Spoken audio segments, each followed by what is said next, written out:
I want to first say good morning. Thank you for being here. It means the world to our officers and to me that you showed up to see this fabulous facility, which I think you already know, but you'll see here shortly. I am Chief Brad Nelson, and I'm ecstatic to see you all here today. I am pleased to see Mayor Trent Davis here today also, and he will have a few remarks shortly. Unfortunately, our city manager, Mike Scraig, cannot make it here today, but Assistant City Manager Sean Hennessy is here, and I believe he will have a few remarks shortly. I also saw Commissioner Longbine. Thank you, sir, for being here. I promise you I will keep my comments to a minimum, as I'm sure you did not come here to hear me speak. You wish to tour this facility. This project became a priority of mine in December of 2013 when I first qualified with my handgun at what passed for a range on State Street. Raise your hand if you ever were on the range on State Street. Is anybody here? Okay, I think you know what that was. It was a dirt field and a berm. I simply could not believe this was all the police department could offer for a modern training center. Then City Manager Jason Gage supported my proposal to first conduct a needs assessment of our State Street range. This needs assessment was completed in 2015. It was to no one's surprise that the summary assessment stated, quote, "The existing range instructors are not up to standards for the training needs of a modern police force. There are safety, health, legal, and environmental issues at play with the current facilities," end quote. So, other than the safety, health, legal, and environmental issues, the assessment said we were all good. That was sarcasm. A study session was conducted at our State Street range in June of 2015.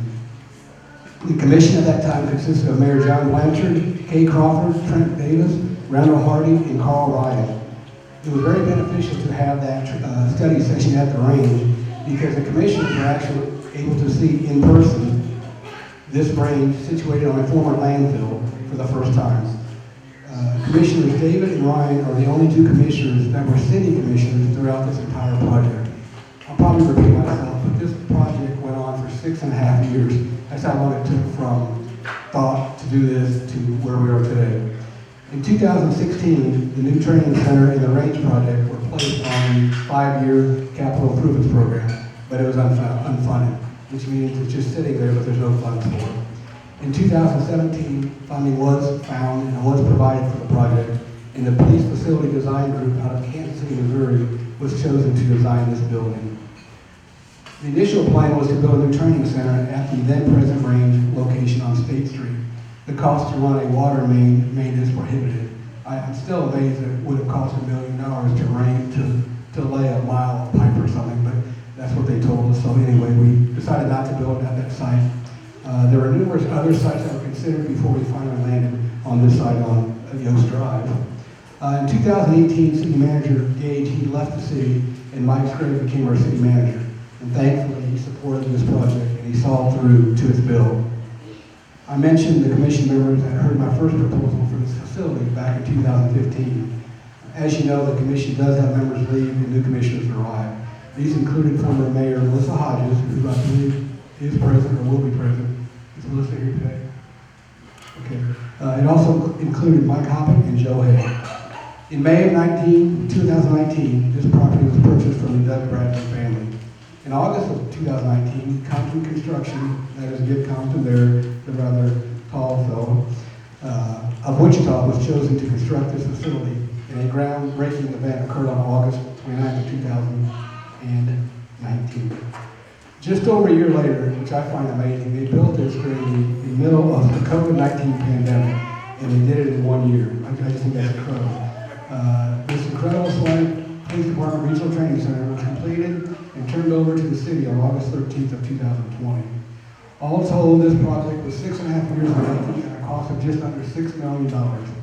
But even with the countless study sessions, executive sessions, and agenda items, it was all worth it, and I thank you, Salina, for that. I would like to first introduce Gibb Compton, the managing member of Compton Construction Services. This turned out to be an incredible selection regarding who actually constructed the facility. I cannot say enough accolades regarding our relationship with Compton Construction. Gibb.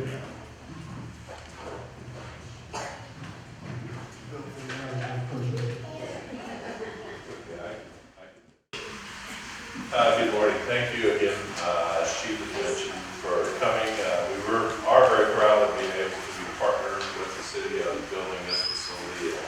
has turned out well, and even a year and a half later, as the open house is today, it still looks brand new. So I appreciate the care and effort that you're giving to that. I'd be a little bit remiss in not recognizing our job superintendent, which is lazy. He's not here today. He was the one with boots on the ground, doing all the hard work. I was the lucky office guy, so I was the project manager for the project as well. Matt Niesman with Police Facility Design Group was a part of the team, and we worked hand in hand to solve the daily dilemmas that come up on any project, whether it's construction or not. So I wanted to thank those. As far as the cooperation with the city, of course, Chief Nelson was integral, and a little side story about that. Our bids were competitive with another contractor, and so we were asked to go through an interview process at the very beginning. So I said, sure, came up, sat there and told the truth, and after I was done, I thought, man, did I just get interrogated? But anyway, it worked out for our benefit, and we're glad that they had selected us. Captain Gary Haynes was integral during the original part of the construction as well, in day-to-day activities, and then Paul Forrester, who's, I don't want to disrespect you, call you the building manager, but you're doing more day-to-day operations of the facility. Sarah Cox is another operator that works here in the facility. We work hand in hand with all of those officers with Salina PD, and are very thankful for it. So again, as Chief has mentioned, thank you, Salina, for allowing us to have this opportunity.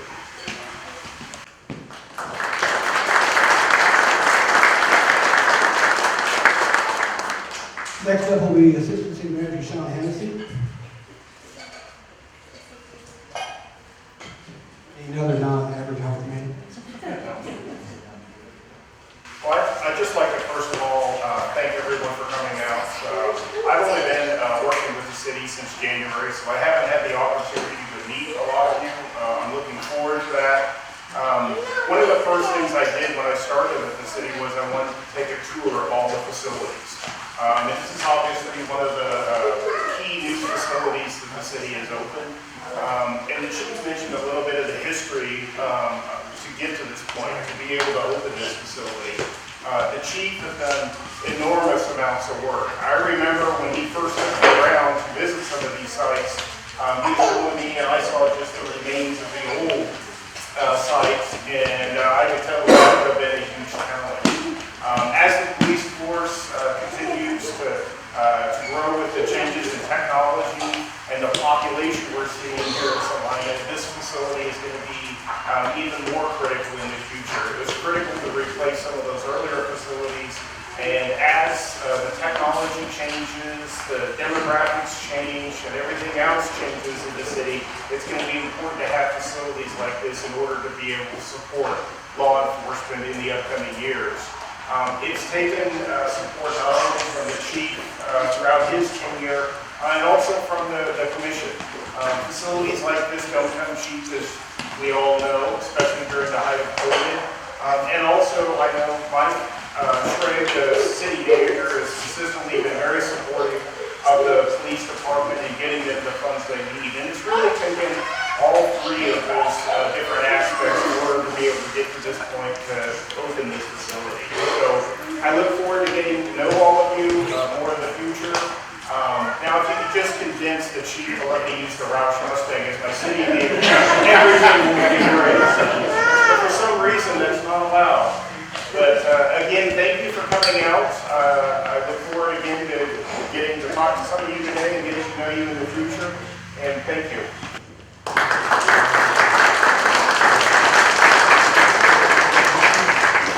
Commissioner Armbine, would you like to take the word?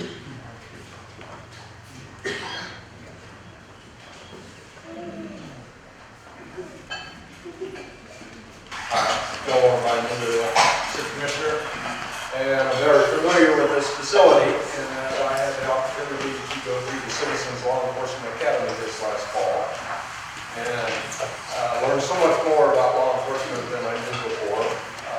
My perception was people on the streets are to protect us more than accidents. And so much more that goes into it. And this facility is just a vital thing to keep our officers sharp, engaged, and on the job, and being safe. I have been disappointed that I haven't been given the opportunity to shoot on range. But it is a top-notch, world-class facility, and a great investment for Salina. Thank you all for coming.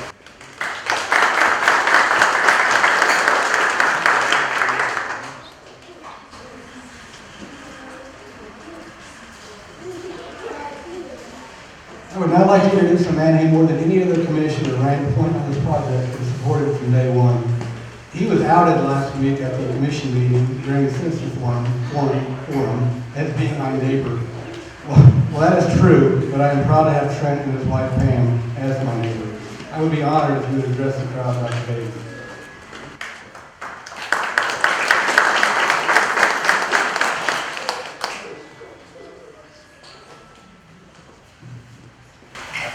Trying to figure out the right distance to be from this microphone. Is this working?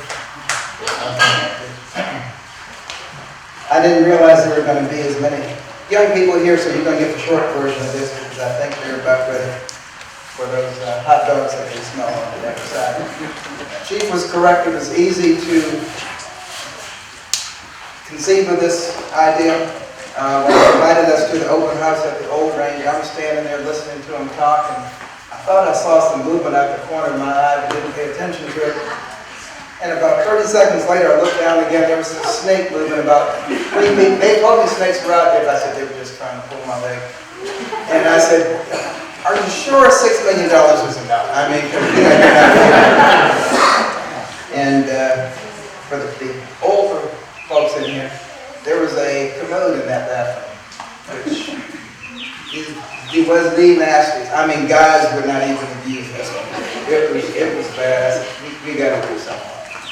But I'm glad you're here for the open house. I want you to think of this, though, as a school.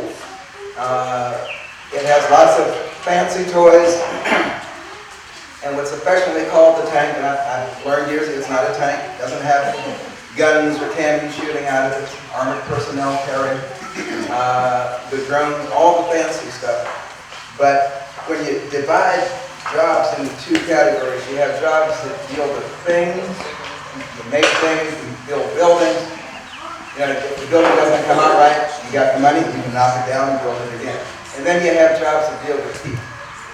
And our officers, and I see the fire department here as well, Chief Snyder, those departments deal with people. They use things to help them, but it is primarily a people job.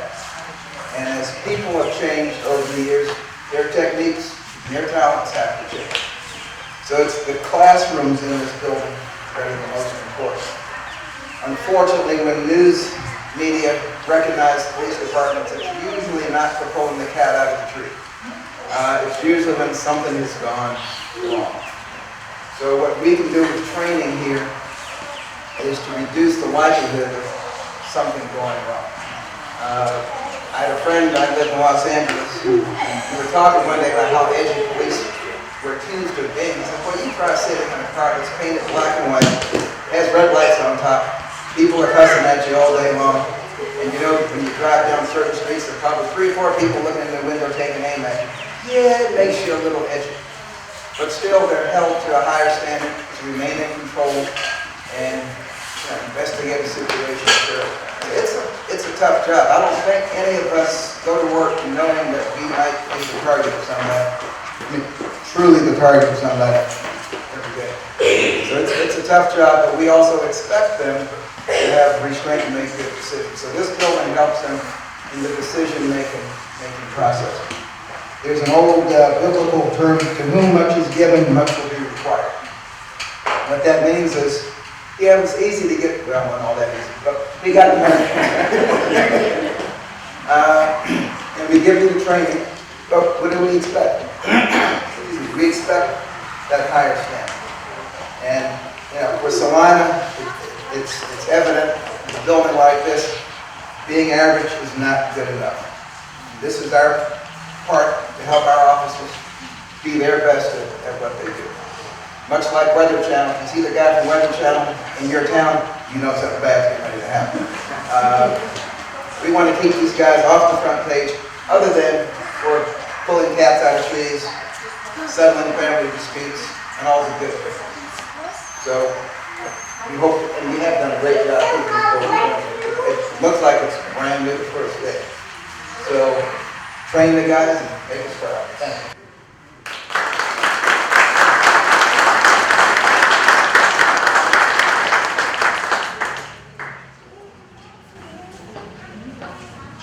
Thank you, Mayor. What he just said about the difficulties that police officers face on a daily basis, that truly hit the nail on the head. And I'm telling you, if you wonder why there's retention and recruitment difficulties in law enforcement throughout the entire nation, he just nailed it. Thank you for that. We were going to actually try to have some tours here where we lead you. That's kind of hard because there's so many people. So really what we're going to do is let you walk around and see whatever you want to see and talk to whoever you want to talk about that particular station where you're at. If you're wondering why those maps are there, that's just a couple maps. The closet behind there is full of maps. The idea was we don't need a room just for a training room. We'll just pull out our vehicle assets and we'll have padded floors. We've done it and it works great, and it'll probably save a whole lot of money too. A lot of what you see, well, you can't see, but there's a trailer over there. When you see the Judgment Simulator, that was actually purchased by the Salina PD Excellence Fund. That's a police foundation that was formed in 2016. And it's done wonderful things for our city, for our department. Board members include President Byron Norris, Treasurer Carolyn Peterson, Secretary Sarah George, and board members Lucy Larson, Mike Marshall, retired Deputy Chief, if you raise your hand, sir. He's on the board. And Darren Newshaper, Joe Weimer, and Sheriff Emeritus Darrell Wilson. I also would be remiss if I didn't introduce my wife, Tamara, who's sitting right here.